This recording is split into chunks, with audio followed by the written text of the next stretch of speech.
A super time-saving hack for cleaning your glass hob. We all know you can spray them, you can wipe them, and you still get your carbon build up around the outside of the rings. And if you just run, it doesn't look great, and if you run your hand over, it's no longer smooth. How do you get rid of it?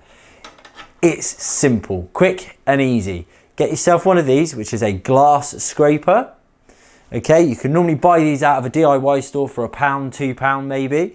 And all you do, get yourself some general spray, just flick it over, make sure this is nice and sharp, hold it dead square, and then you can just run it round.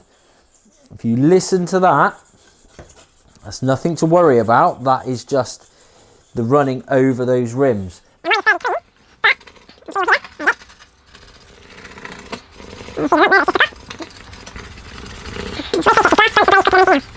We'll wipe that off. You do need to make sure your blade is perfectly sharp, so you might need to change the blades regularly if you're going to do this regularly. But there you have it. Job done.